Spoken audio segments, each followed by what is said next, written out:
Passamos a apresentar...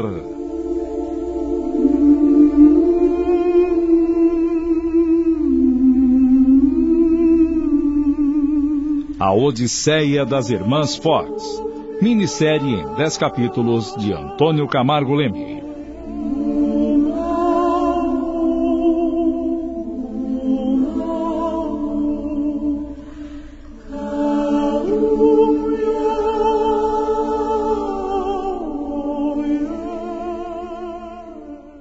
Bem, companheiros, eu já tenho redigida a apresentação do nosso trabalho e trouxe uma cópia para cada um de vocês. Vamos ler alternando os parágrafos e assim qualquer ponto de discordância que provavelmente surgir, nós o corrigiremos na hora. Ou então, se for o caso, acrescentaremos alguma coisa que for considerada pertinente ao assunto e que venha a ser recomendada. Está bem? Bem, já que estamos de pleno acordo, vamos ao trabalho e que Deus nos inspire. Eu vou dar início à apresentação do mesmo, seguindo aquela ordem previamente programada, e depois vocês continuam seguindo essa mesma ordem. Combinado? Ok, senhor Guilherme. Combinado.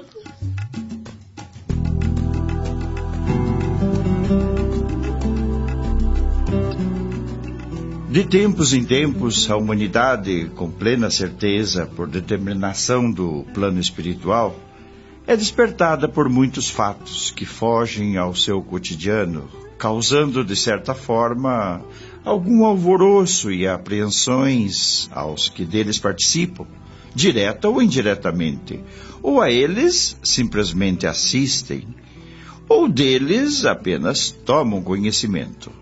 Esses alvoroços e apreensões ocorrem em todas as camadas da sociedade, e em qualquer lugar do nosso planeta, principalmente quando esses fatos se apresentam de forma pouco normais, como um grande número de fenômenos não comuns ou pouco observados. Realmente, companheiros, não estamos nos referindo aos fenômenos físicos, químicos ou outros dentro dos campos ramificados das ciências de um modo geral. Referimos-nos àqueles fenômenos provocados ou determinados pelos desígnios divinos, cuja principal função é a de chamar a atenção dos encarnados para a existência do nosso verdadeiro e definitivo mundo, além do planeta Terra, que é o mundo espiritual. Bom, Jacira, muito bom. Todos esses fenômenos que estão surgindo de tempos em tempos, nós espíritas temos plena consciência de que os mesmos ocorrem por determinação divina, como você mesmo frisou. Certamente, Guilherme. Tudo segue uma ordem lógica de crescimento de acordo com a capacidade de entendimento da humanidade e também daquilo que se faz necessário à aquisição de novos conhecimentos dentro da nossa escalada evolutiva, certo? Completamente, Jacira. Presta atenção, meus caros irmãos.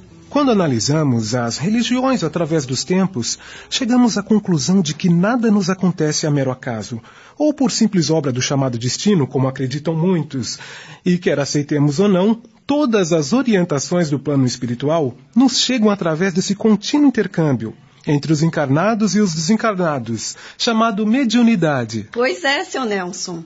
Esse intercâmbio entre os encarnados e os desencarnados, chamado mediunidade, e que hoje, à mercê de Deus, finalmente é devidamente reconhecido e até aceito plenamente pela Igreja Católica, confirmado pelo Jornal do Vaticano e pelo Papa João Paulo II, quando esteve aqui no Brasil.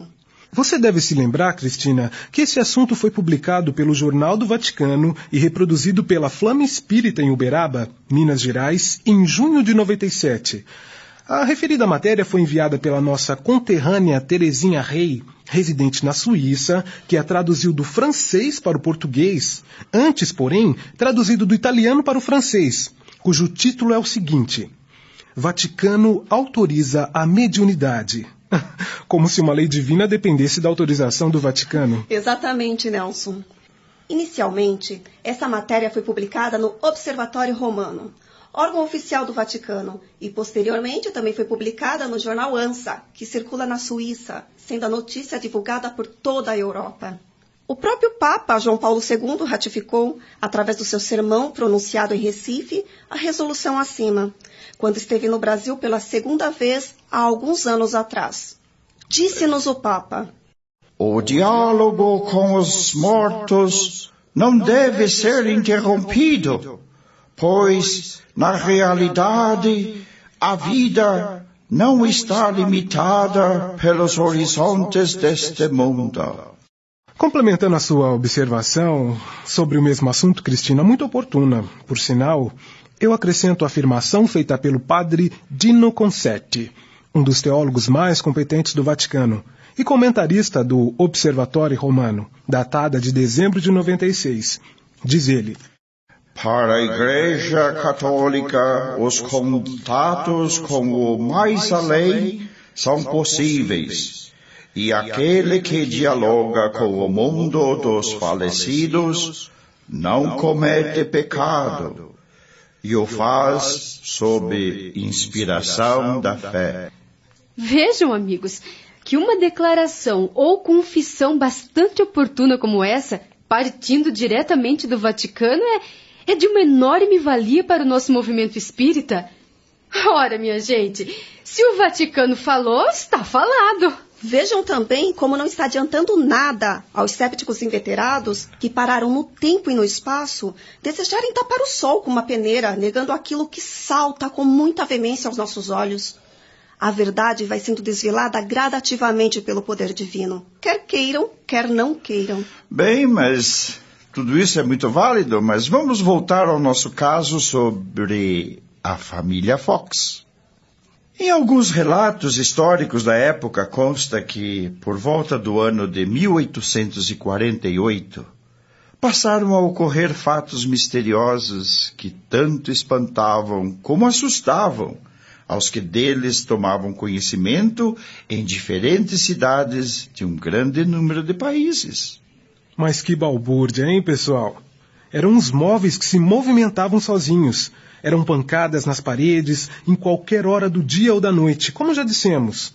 Eram ruídos característicos de correntes sendo arrastadas, de objetos lançados em várias direções e sem a identificação de seus autores.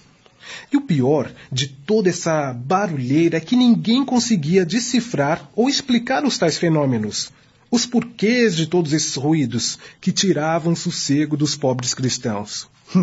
E vocês imaginem a situação daquele pessoal.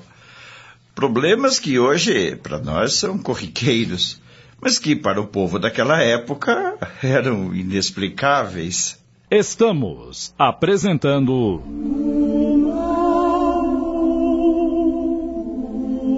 A Odisseia das Irmãs Fox.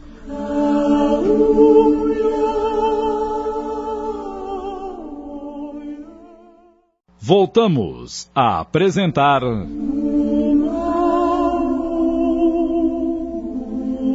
A Odisseia das Irmãs Fox.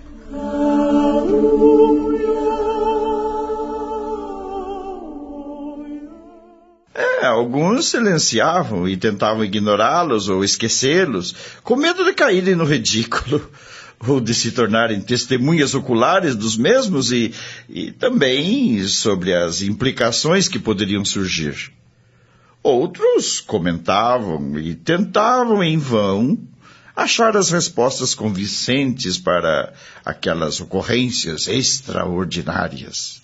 E muitos dos fenômenos de relevada importância que iriam corroborar com esse nosso relato surgiriam alguns anos mais tarde, dando sequência às determinações do plano espiritual para a chamada de atenção da humanidade. Certamente que tudo isso ocorria com o propósito de fazer, através desses fenômenos, revelações importantes para a condução dos encarnados ao seu verdadeiro destino. E o que é mais interessante de todas essas manifestações, meus amigos, segundo as nossas pesquisas, é que as ações dos responsáveis por essas ocorrências faziam-se sentir de várias formas, em vários locais e qualquer hora do dia ou da noite. Como já foi dito, o objetivo era mesmo de chamar a atenção da humanidade, e certamente com o propósito de fazer através deles revelações importantes para a condução dos encarnados à sua plena evolução. Perfeitamente, dona Jacira. mas coube integralmente à família Fox, e concluímos que, por designação divina, parte da responsabilidade de desvendar e dar as devidas explicações a todos os fenômenos supracitados. E você sabe como aconteceram todos esses fatos, Cristina? Bem, minha amiga, segundo as fontes que consultamos, foi através da mediunidade das irmãs Fox, as duas adolescentes, que tudo isso aconteceu. Existem algumas discordâncias de vários autores dessas fontes sobre certos dados de pequena relevância sobre o ocorrido, os quais não são de grande importância. Os tais fenômenos ocasionaram uma grande reviravolta na época, e segundo o escritor George Resine, as irmãs Fox constituíram-se num marco positivo para a história da mediunidade. Vamos então, companheiros, nos transportar à época desses acontecimentos. Mais precisamente, em meados do ano de 1843.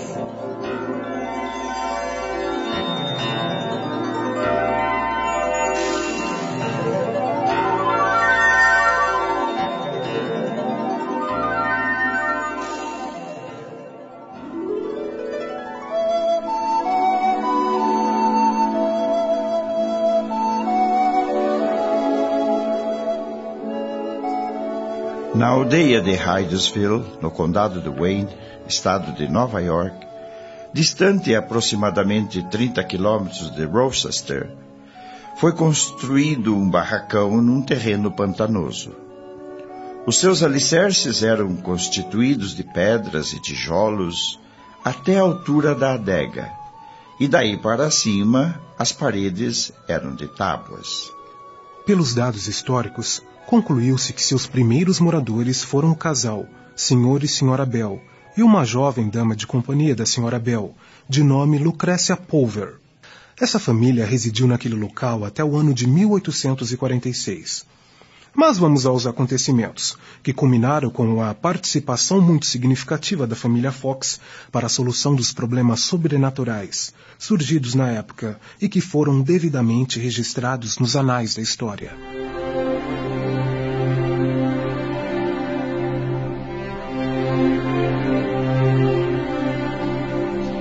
Era uma tarde de um verão escaldante.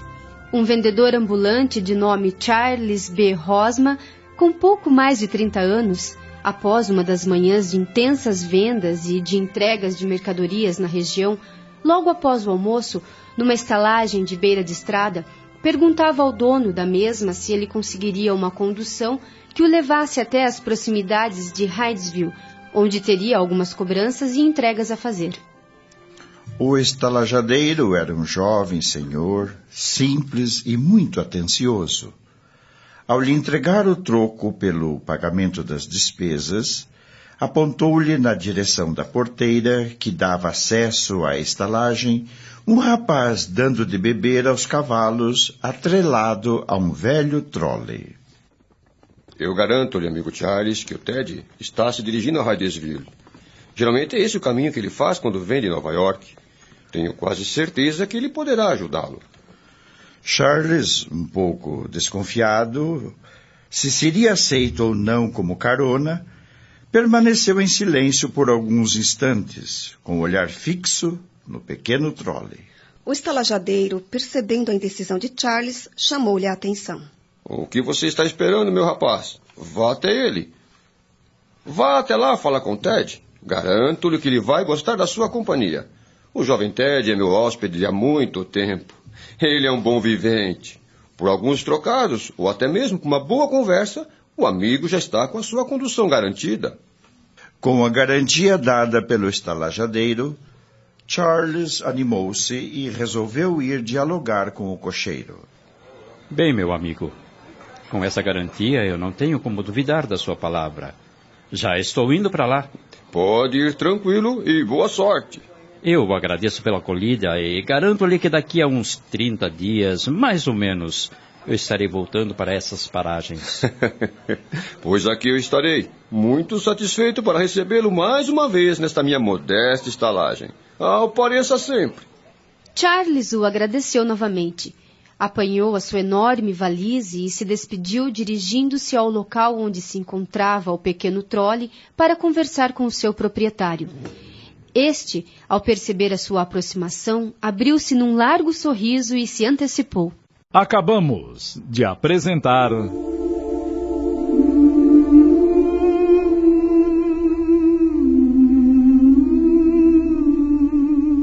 A Odisseia das Irmãs Fox, minissérie em 10 capítulos de Antônio Camargo Leme.